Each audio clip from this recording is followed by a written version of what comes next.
It's a lot of relationships, whether it's with people who send you multiple deals a month or one deal a year and everything in between. So it's constantly building your network, but also having purpose, like you said. Welcome to the Property Management Success Podcast, where we interview leaders in the industry to uncover the secrets to profitability, efficiency, and achieving true freedom, whether it's your time, money, or lifestyle. I'm your host, Tony Klein, and I'm here to help you build a wildly successful property management business. Let's get to it. Welcome back to another episode of the Property Management Success Podcast. Today, I am really excited to be joined by Jared Larkin here from Denver, the Mile High City. Jared, welcome. Hey, Tony. Thanks for having me. Yeah, absolutely. I've been following your journey for many years, and I want to share with our audience a little bit about who you are and what you're all about, but I want to also spin not just what you're doing, but how you came to be sort of this icon in the marketplace. So I know they refer to you as the Mile High Title guy from Chicago Title, and we'll get into a little bit of how that came about, but just kind of share with folks your current role in what you're doing and what company you're with. Sure. Yeah. Thanks again for having me on. Yeah. Oh my goodness. So it's cool, right? This is kind of coming full circle because back in 2017, I found my way stumbling into the world of title insurance sales at Chicago Title. And I'll never forget it, man, because I remember there was another sales professional who was training me at the time, and I remember he was trying to advise me on what to do, how to meet people in real estate, how to get title orders. And I remember your name actually popped up, and I remember like calling on you within the first couple months and trying to meet up with you, having no idea what I was doing whatsoever. But that was kind of the objective. So it's funny to come full circle here and now fast forward almost 8 years. Yeah, I'm a sales rep for Chicago Title, which is we're all over Colorado, but we're also national with over 1,200 offices. Quite frankly, the truth is, right, is I always say this when it comes to the world of title insurance, right? If someone needs a title company for a real estate transaction, if they're buying a home, selling a home, investing, right? There's a financial aspect on the lending side as well for title insurance, but they're going to choose a company. And the world of title insurance, we're very regulated when it comes to pricing, and we have to provide great service. And unfortunately, I'll say this, but I think it's true for most people. They see it as a commoditized industry. And the truth is if Tony's happy at XYZ title company, why should he leave? He's happy. He's got a good closer who's closing his transactions. And really, my main role is to come along, I guess, and kind of disrupt those relationships. And I have to do that by providing some sort of value. So I stumbled into this world of title insurance, having no idea how it all worked, just kind of like we all do in the world of, I guess, sales and figuring out businesses, we just kind of fail forward and try things. My background's in marketing. I used to run a boutique marketing company. We did video production, social media, stuff like that. And that's the world that I've always loved living and breathing in.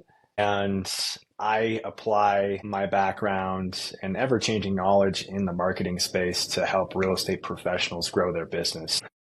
The goal is to help them with their business. And yeah, let's not jump too far ahead because I want to tie this together.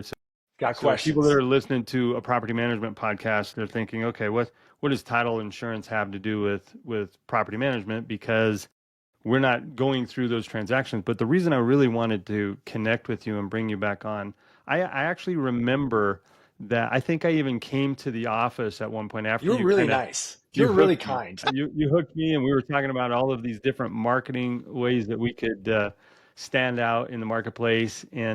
But I want to tie this back. So you mentioned that title insurance is viewed as almost a commoditized service. And I think in the property management space, a lot of the consumers kind of see property managers in that same light. Now, yeah, there's a 1,000 different ways to run a property management business, but until you have created some unique characteristics about your company, some unique problem that you solve, some unique messaging that you send out, we are all the same to them.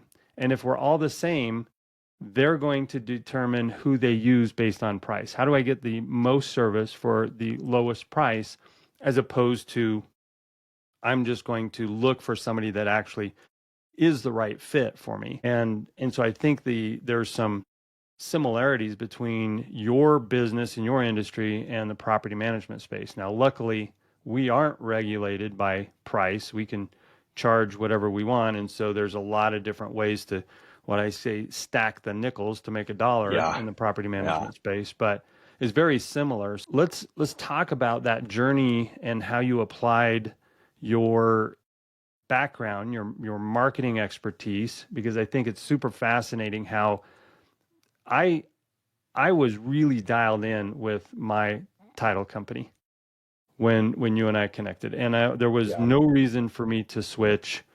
I mean, it's kind of one of those things, right? It's just it's paperwork, right, for us Yes. as agents, and so everything's going smooth. Why screw that up? Why switch? And I think it's similar to people who either have a current property manager or they're looking for one. Like, what makes us stand out in the marketplace? So take us on that journey of where this kind of clicked for you on how to apply some of your Sure. background and your skills into turning heads and getting people to pay attention. Yeah. So getting into the world of title insurance sales and then of course versus property management, I agree with you. We can be seen somewhat commoditized. So for me personally, when I jumped into title insurance, I knew nobody. I didn't, I'm not from Colorado. I'm a transplant. The title insurance industry also is a very, very high volume business. I always share this example, for you as a salesperson to really be kind of top of your game, successful in it. I mean, you need to be personally closing over 100 transactions a month. I mean, it's very, very high volume. So for me getting into this business and bright-eyed, bushy-tailed, like, let's go, having no idea what this path was, it's a lot of relationships, whether it's with people who send you multiple deals a month or one deal a year and everything in between. So it's constantly building your network, but also having purpose, like you said. And for me, it was the marketing thing. So starting out, the core focus that I had was, hey, I'm going to help people in the real estate space, specifically real estate agents, mortgage lenders, with their marketing when it comes to video. This was 2017. Video was around, people were doing it, but not nearly as prevalent as it is now here in 2025. It was such a leg up, in my opinion, to be able to leverage video for your business in terms of just an exposure standpoint, a marketing standpoint, so many things. So I started teaching video classes. Guess what? Nobody showed up to them. So I realized Nobody wants to be on video, right? And no, I I realized always that people hear, didn't want to be on video. To answer your question on like what was that process, it's an ever evolving process. I would just throw things at the wall and saw what stick. I tried things. And I was just like, you know what? I had a very simple mindset. It was either I'm going to make it in this business and just try things and I might embarrass myself along the way, or I'm just going to get fired. So it's like worst case scenario, I'll get fired and I'll just go start a marketing company. So anyway, just kept dialing through that and trying the video workshops and whatnot.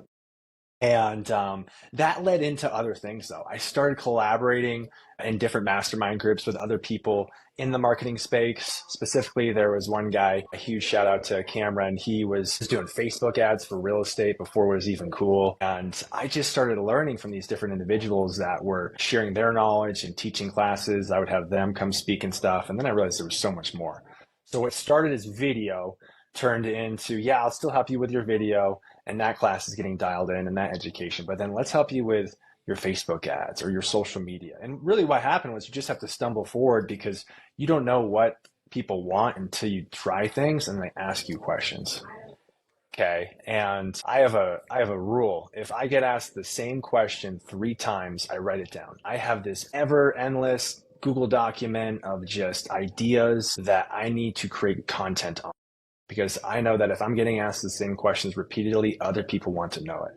And of course, this ties back into my video, big belief into it, right? Is as we grow our businesses, we want to scale. The only thing that is most valuable to us is our time and how can we get our time back?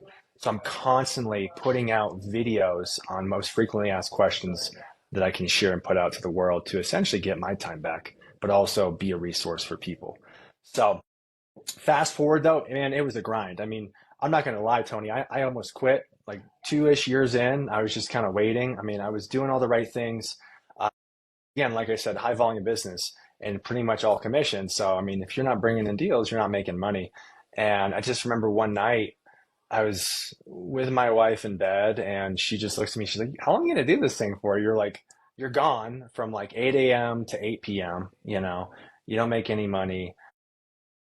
what's next, really. And I kind of died out for a little bit in terms of like maybe I'll just let them fire me and see where it goes. But then things started to pick up. All those things that I did for the past 2 years finally started to snowball, and it started to get easier, right? I think just like any business that you're going to start, and slowly grew. But without a doubt, I just had to try a ton of things, and that'd be my advice to anyone is just take a shot because you don't know what's going to happen. I think it's interesting because you were trying things that didn't necessarily lead, you couldn't draw a straight line from the activity you were doing to closing a deal and True. having money put in your pocket. But yet you saw the bigger picture. And at the time you were trying that, I've got to think that there's, like you mentioned, you thought, well, I'm either going to keep doing this until I get fired or it works. And then that sort of petered out a little bit. And then it became, well, it's not working. Maybe they'll fire me, but you just kept doing it and you just kept doing it. What was that like Did. in your mind where you're putting out all of this effort? You're going against the grain because there was nobody else in this marketplace doing anything close to this when you started doing it. And frankly, there's nobody that's even close to touching what you do now in this space. But what was it like? What were you telling yourself to be able to keep going through that when everybody else is going left and you're going right? And how did you keep going through that? Yeah. When I got into title insurance sales and I would call on agents or reach out to them, it was exactly what you said, Tony. They're already happy where they were at. They didn't need me. Why would they need me? And the truth was I don't know, back in 2017, the common conception of a title insurance salesperson was, quite frankly, a good looking woman that took you out for drinks and whatever, golf, game, whatever. And I love doing all that stuff too, but they weren't trying to help you with your business. And that was where I saw the missing piece. I was just like, man, this has got to work. It just makes sense. Like, if I can legitimately help these real estate people out with growing their business, and we can form a partnership, it can be a mutual benefit. And I agree with you. It's hard connecting the dots from the marketing standpoint to title. And I think one important lesson that I learned a couple of years in was you have to ask for the business. I think any business you're in, I think if you deliver value and you truly are helping someone, I think it's okay to ask for the business, right? So that was one huge learning lesson for me, because sometimes I would help people and it was almost like I was this marketing guy that just, I guess they thought I got paid somehow, but I didn't. And that was honestly my fault.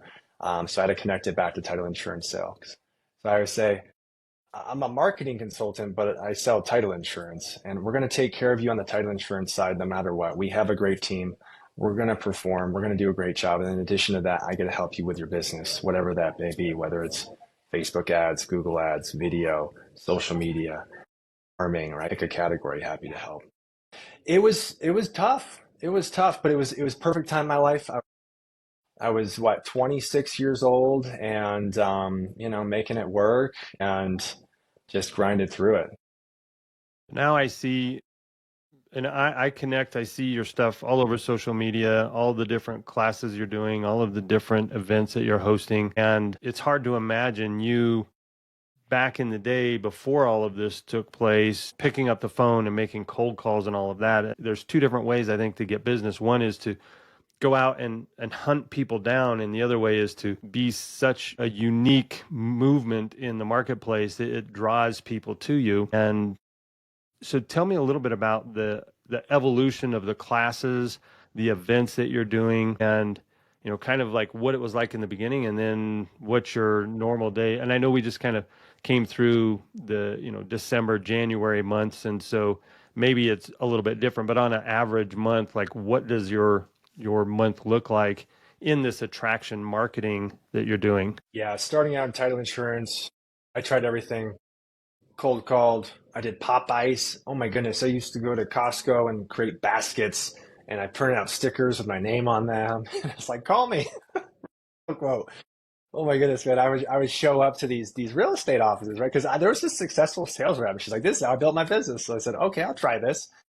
And it didn't work for me. I felt like I was interrupting people while they were trying to work, or there was just nobody in the office because real estate people are out and about, like doing their jobs as well.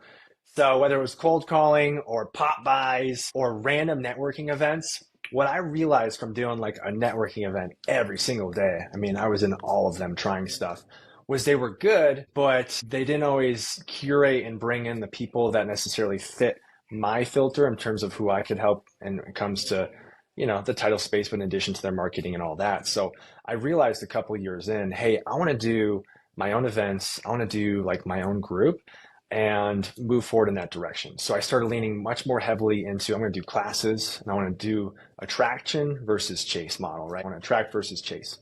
I created this group. We were around for a few years until honestly it just became a bunch of work and then COVID hit. But we used to throw these fun events where it was very inexpensive to attend. We had live music. We raised a bunch of money for local charities at every event. It was just a good group of people that would attend, and this thing grew organically, which was fun. So again, whether it was creating my own group of individuals that wanted to show up and learn and have fun and network and all that, or was the classes. Now, the classes, when I first started out, like I said, nobody showed up to these things. I mean, maybe one person. And I just was like, I'm going to keep trying this thing because clearly I'm not marketing these right or whatever. And what's fun about my role being in a sales space, and yes, I'm selling title insurance, but I'm still in sales. I still am running my own business and I still have to perform marketing duties. And I got to learn how to do all this on my side. So that way, when I sit down with someone else, I know exactly what I'm talking about. And I've already kind of failed at what didn't work and I figured out what does work. And I figured out what I needed to do to get my events out to the world and really specifically the real estate space. And it was just honestly repetition and trying things and doing stuff and just continuing to market people and slowly growing my brand. And one theme that I've always had since day one with anything that I do is that if you come to one of my classes or events that I host, and now I'm hosting about, oh my goodness, 7 to 8 every single month. I did 92 events in 2024. I'm going to break 100 this year, doing a lot of stuff. But my theme is always the same. If Tony shows up to one of my classes or events, there's no hard pitch. There's no hard sale. Yes, you're going to know that I'm with Chicago Title and I sell title insurance. I'd love to work with you, but I'm not gonna like chase you down. Anyone that I bring in, they're not gonna hard sell you and try to pitch you something. I want Tony to leave that room and say, hey, that was either fun or worthwhile or educational. And if Jared throws another class or event, I would consider. I've always led with that intention, and I think it's organically grown and built where people know they can show up, they can learn stuff. Yes, I'd love to, of course, earn their business, but I'm going to help them, whether if it's me sharing or teaching something or hosting an event. That's always the objective. I'm curious on the events. So a lot of our audience is property managers that manage properties for people that are out of state. And it's a mix, I won't say half, but a mixture of the clientele that they serve are local, and some of them are from out-of-state property owners that just needed a property manager. So I'm trying to envision how they could apply this, and I think there's a few things that come to mind. It's not necessarily about attending the party versus being invited to the party. Sometimes it's as exciting to be invited as it is to attend, and you build that same momentum, because if you didn't attend, you don't know how many people did attend. So if you throw your first event and 3 people show up, but you marketed it and made it look like it's a really special event, everybody that couldn't come, that lived out of state or just had other obligations, they don't know who came. So you can still Fact.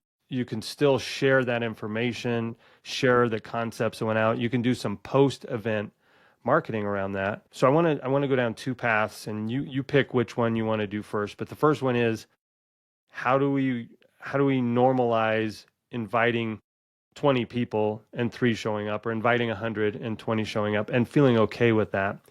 And then the other one is there a way to apply this event model to kind of either do a hybrid where we have some hosted locally, some hosted online?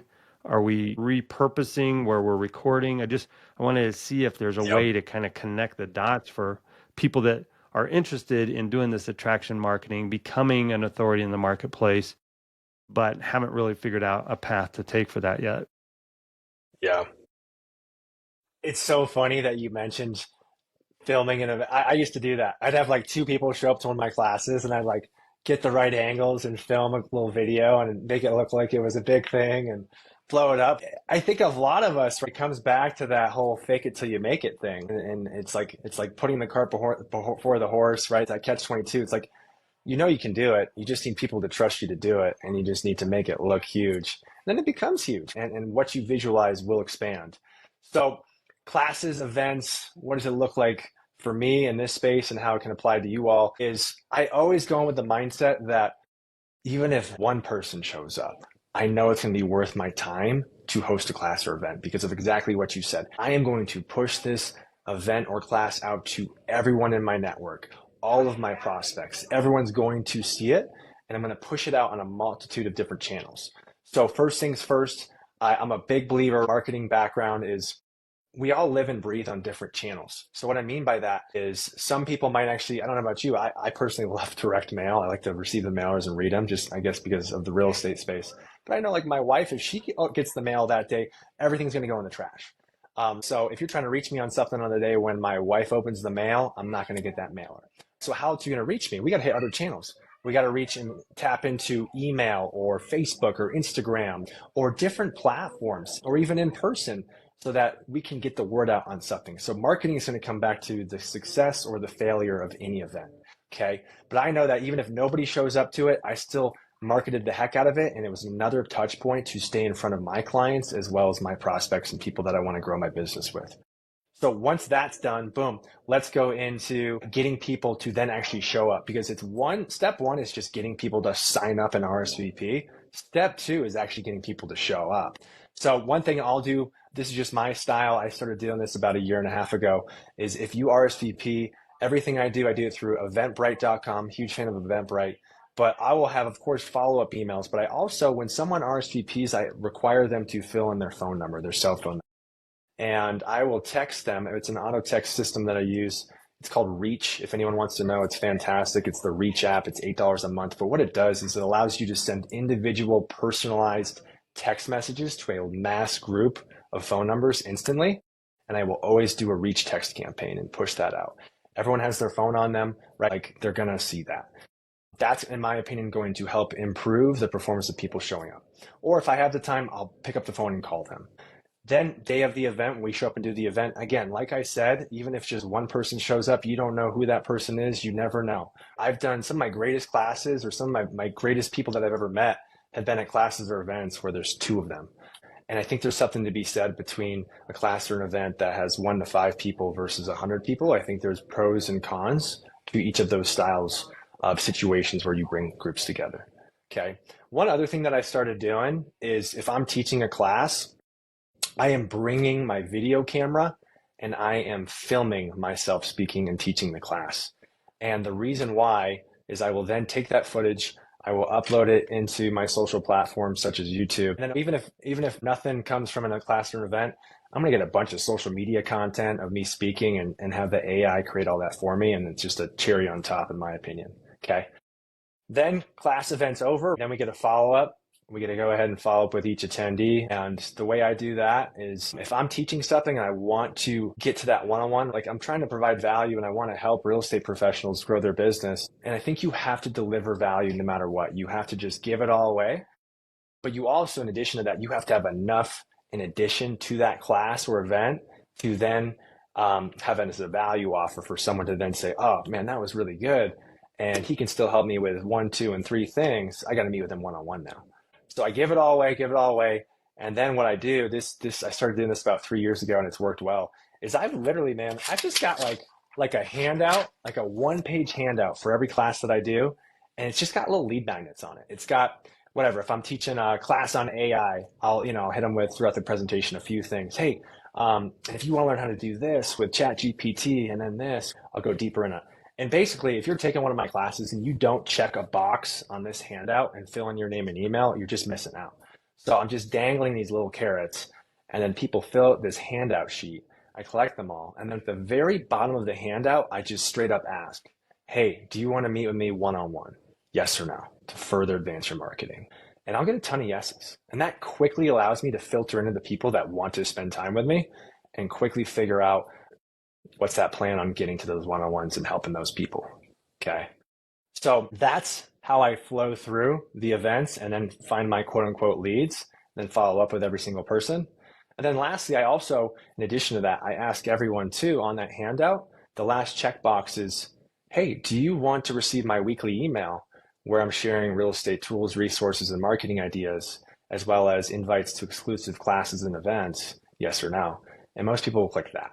So then I even know, hey, maybe Tony's not ready to meet with me one on one, but he had a great class and he wants to be on the email list. That's fine. We'll throw him on the email list. We'll keep him in the drip. And maybe one day he'll come back around and there'll be an opportunity down the road. Okay. So it's all like there's so many different angles you can tap into, in my opinion, with doing these things where it's just slowly going to grow. But the truth is, it doesn't happen overnight, and it is consistently doing it and growing it and improving it to finally get, I guess, that snowball going, you know? What I'm hearing is that you put a lot of time and effort into the pre-planning of the event, the hosting of the event, but the event in and of itself is not the end goal. The event is just to move them from the top of the funnel to middle of the funnel, just to warm that lead up a little bit. So it's really important not just to say, I hosted an event, and I'm just using silly numbers here, but I hosted an event. I invited 10 people, 3 people showed up, and one said that they would follow up, but I called them once, asked them to return my call, and they ghosted me, which I don't know if ghosting after one call is really ghosting, but they get depressed, like, oh, this doesn't work. But Yeah. really, that is just to warm them up, to move them to the next step. So it's really important to have that follow up and not say the event is the event. The event is just the starting line, so to speak. Right. That's Yeah. right. Yeah, So I agree. Go ahead. I was just going to kind of dig in a little bit more on your follow up. So if you have something you want to kind of close out with this, we can, and then I want to move on to your follow up with it. Yep. Yeah. So I will reach out. Most people are going to want to be on that email campaign drip for access to other things. Always have more stuff of value to share and give away. Again, and now reach them on different platforms. But then in addition to that, I'm also going to be retargeting these people. I'm going to be running advertisements. I'm going to be running Meta ads, and Meta owns Facebook and Instagram. Okay. And these ads, if you know how to do it, they're incredibly inexpensive to run and they're incredibly targeted, where we can target phone numbers and or email addresses of individuals, find their social media accounts, and specifically run ads to them on average costing you maybe, half a penny, right, to serve them an ad. It's very, very strategic. So that's one thing. And then also as of beginning of this year, I've been playing around a lot with Google Ads, and you can actually do the same thing with Google Ads. You can upload phone numbers, emails, target people. So now I'm hitting these people again, multi-channel, as many locations as possible.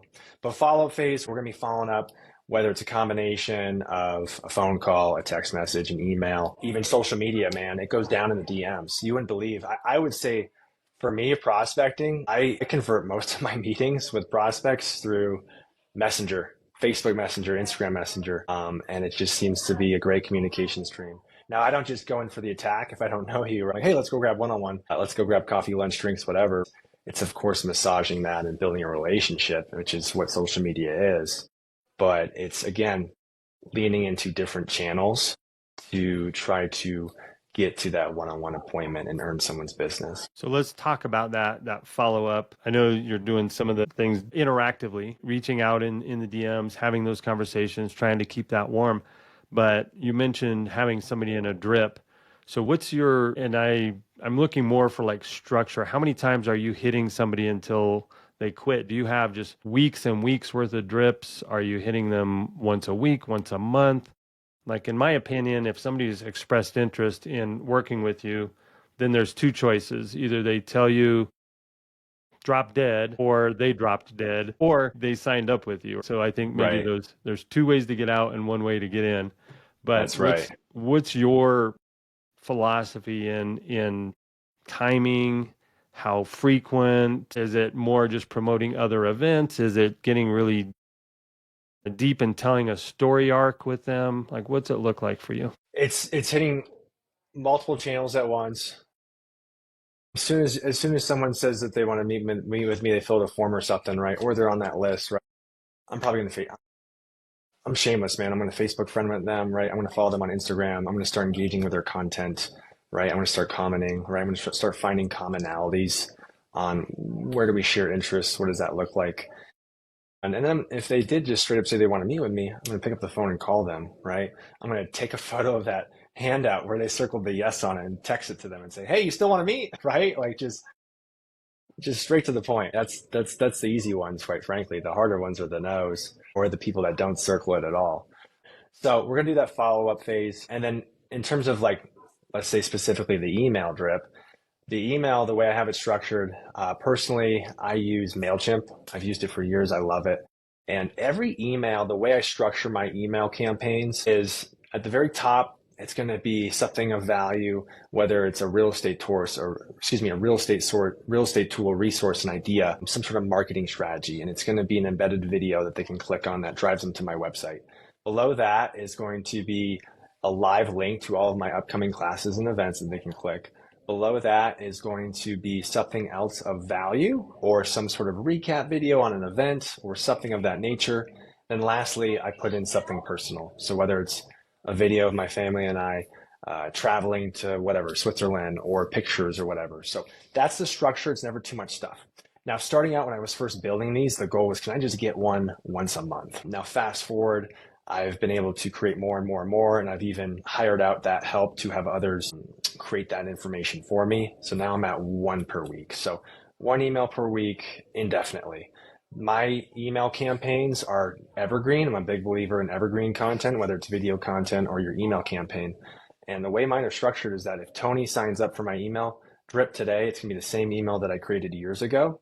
The only thing, truthfully, that's going to change is the age of my children. That's one thing I've realized. But all the other content in there and structure of it, it's all valuable information that hasn't changed. So I don't have to go back and reinvent the wheel. I just have to move forward and make sure that I continue to add another email so that as each week goes by, the drip continues. So it's forever. It's never going to end. Outside of that, you're probably going to be seeing my ads on Facebook or Instagram, possibly through different Google display replacements, through YouTube, etc. And then you're going to keep getting invited to other classes and events. So we're trying to hit as many channels as we can. Are you hosting any of these events? I know we do a lot of them live. I've seen a lot of your live courses and presentations. Are you doing any of these where you're inviting people to just a big Zoom or something like that? Or do you see a drop off in attendance, a drop off in response? I'm just curious to what you think about having online events. Last one pandemic days, I know that was big. I will do them occasionally if someone asks me to, but I've got a pretty hard and fast rule where for me personally, my audience, again, if I were to niche into it, it's real estate agents, it's real estate agents that are doing business, it's real estate agents that have listings. Those are the majority of my clients. I need to be in front of them. I need to be face to face with them. They're here in my market. They're here not too far away from me. And my opinion is they need to show up if they want to learn this stuff. And in my opinion, you're just going to build that connection faster, that rapport faster when you're in the room with someone. You're face to face with them. They have to pay attention because I've been there. I've been on the Zoom and I'm interested and I'm listening, but I'm also texting and I'm on my email and I'm doing 5 different things. I'm not actually engaged because the reason why I'm doing these classes and events and others as well is we're trying to get to that one-on-one. We're trying to build that relationship with that person in that time that we have so that we can, of course, take that to the next level. And then, of course, then take it to the business side. Now, with that said, though, for those of those listening, if you do have clients that you need to attract in other markets and whatnot, I understand that that's not possible for you. And Tony, I don't know if you've read this, but I'm a big fan of Russell Brunson, and he's got a great book. It's called Expert Secrets. And it's one of the best books I've read on marketing and running webinars and funnels and doing all that stuff. Back when I was kind of messing around building some funnels back in the day, it's cool. And I would highly recommend if you want to do the webinar funnel style approach, definitely check out that book, Expert Secrets, too. It's a great recommendation. I actually have it. It's sitting on my bookshelf over here. Nice. I've listened to it twice because it's easier for me to listen to it while I'm running. But there is something about sitting down and looking at he's got some graphics in there and things that is good to follow along. So what I'm hearing about you mentioned something that I focus on a lot with my coaching clients, which is identifying your target client profile. And people call it different things, but that's what I call it, which is really knowing who you're trying to attract and then speaking the language that cuts through all the other marketing noise and marketing fluff to say, this person, Jared is speaking directly to me, helping me solve some of my issues. And I want to go back to something probably 6-7 years ago when you had first kind of hit the scene. It was right after we had our first meeting.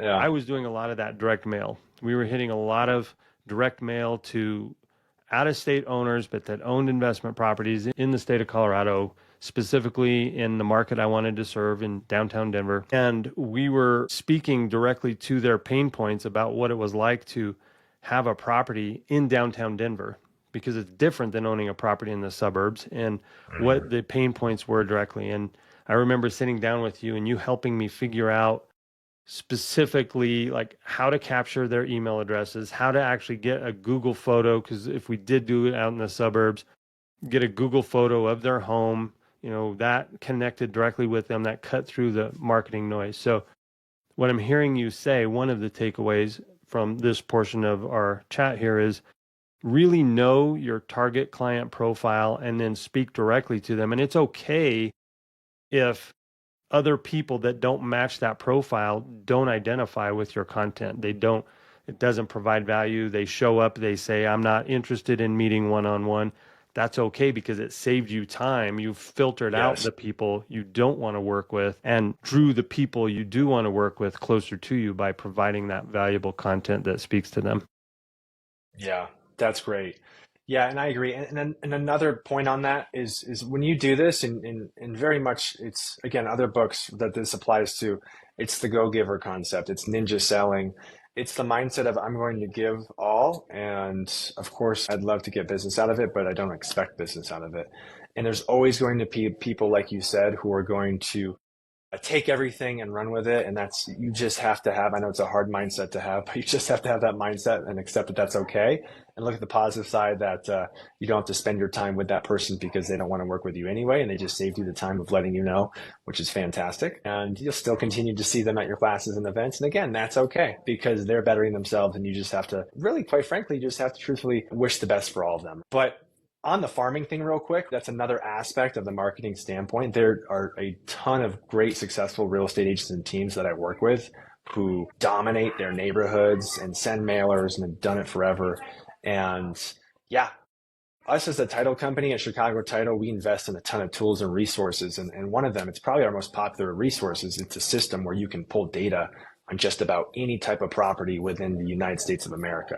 Okay, so anywhere. And it's very specific data that you can pull, whether of course it's your owner occupied, non-owner occupied, out of state, but you can drill down into the ownership entity. You can drill down into how much equity the person has in the home, their mortgage rate, their loan type, their likelihood to sell in the next 12 months. And then you can also get their phone and email. So I agree with you. You got to know who that avatar is and then use a system like ours or whatever, reach out to your local title company to help you to pull this data. Because at the end of the day, like I always say this when I teach my direct mail, my farming class, is I just think it's gambling. We're mailing and we're sending direct mail. We're just gambling. That's all we're doing because I know the real estate person who did it for a month and got a deal out of it. And I know the guy down the street who did it for 3 years and did everything perfectly and never got anything out of it. But I do believe that you can improve your odds when you're sending direct mail, when you're leveraging two things. And the first thing is data and having an understanding of who you're targeting. And then number two is messaging. What are you putting on that direct mail piece? What are you sending? What's your call to action? Is there even a QR code on there? Where are you sending them? What does that follow up look like if they do click on anything? And can you track any of that? So I think all of that can improve your odds as long as, like you said, you have a specific focus on who you're going after. Okay, I want to touch on the direct marketing thing one more time, and then Okay. I want to move over into Okay. the online ads. But we sent out direct marketing for years and years, and we're wrong. This is how we did it. We were less concerned about the quality of the postcard that went out, or Mm-hmm. we were more concerned with the content you mentioned, the messaging, and then the frequency.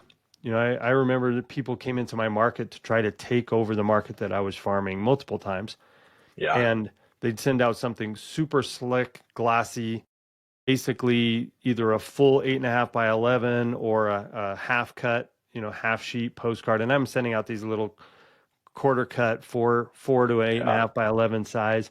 But we were consistent. We sent it out every 21 days. They got something from me. And the reason I did it 21 days was I wanted it to hit at different times of the month, because our Smart. property managers, if I'm a landlord, my tenant either paid rent on the first or they didn't. So if they paid rent on the first, they don't need me.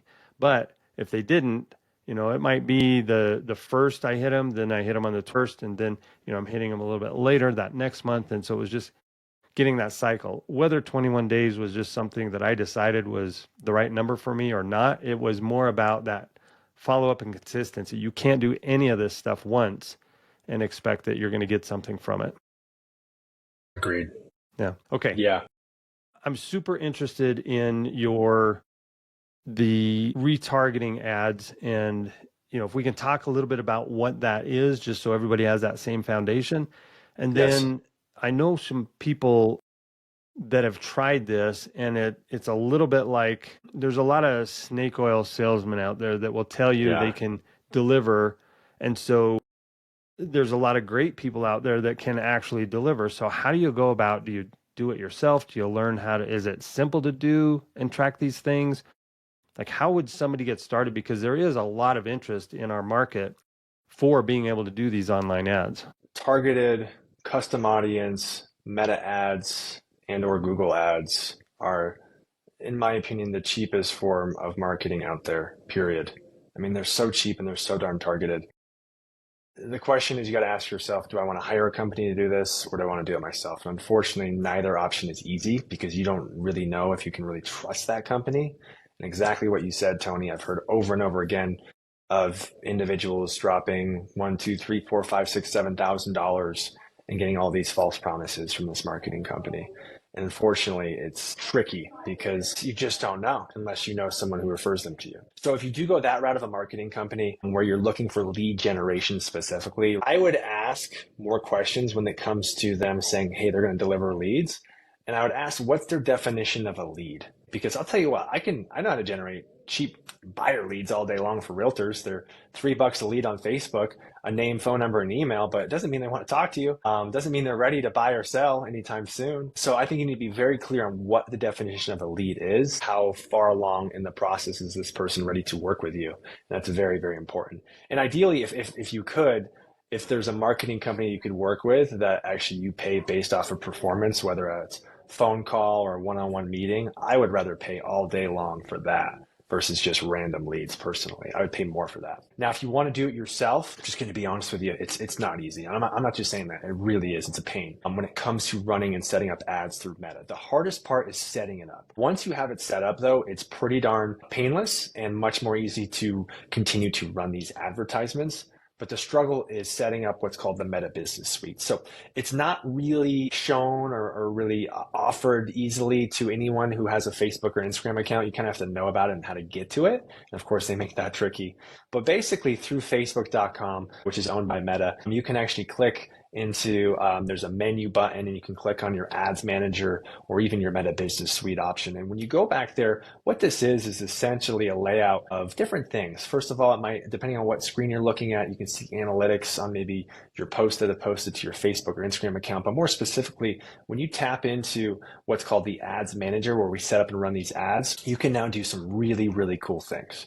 And examples of cool things you can do with these types of ads through Meta is you can target phone numbers and emails. So take that farm list that you're mailing to and extract the phone numbers and the email addresses and upload those into Meta.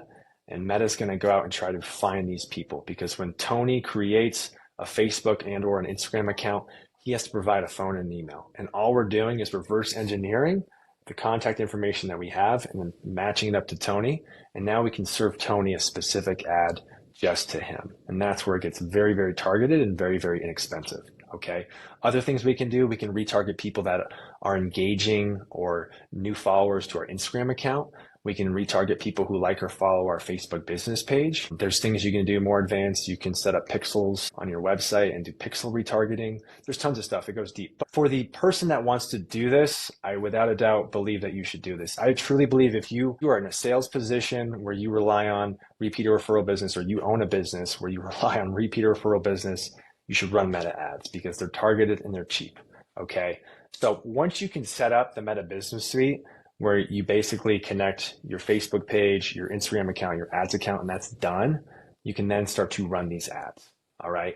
And one thing that I think a lot of us get caught up when we throw around the word ads and advertising is there's two pathways when it comes to running advertisements. Path A, which I think most of us think of, is let's run ads and let's generate leads, which yes is very valuable if you do it properly.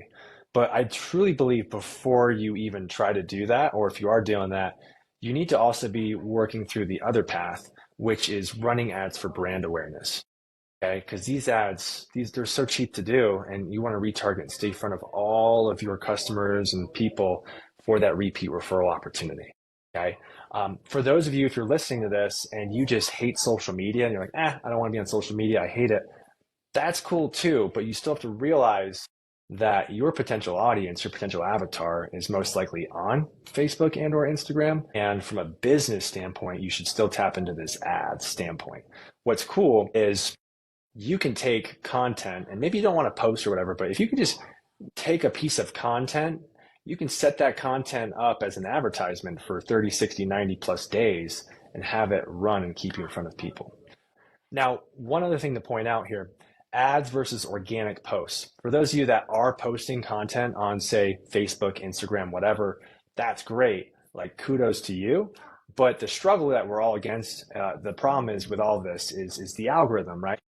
I don't know about you, Tony, but I've been there where I've taken time and energy, or maybe I've spent money and I've hired someone to create this video or this piece of content for me, and then I post it and put it out there thinking it's just gonna, go viral. It just like it gets some likes, comments, shares, then just kind of dies out 48 hours later. What's great is if you believe in that piece of content, or maybe you do have a piece of content that hits, let's take that piece of content and put a little bit of money behind it and create that rocket fuel effect to put in front of everyone. Because truthfully, when you post organic content on your social platforms, it's only going to reach a small percentage of your audience and you're missing everyone.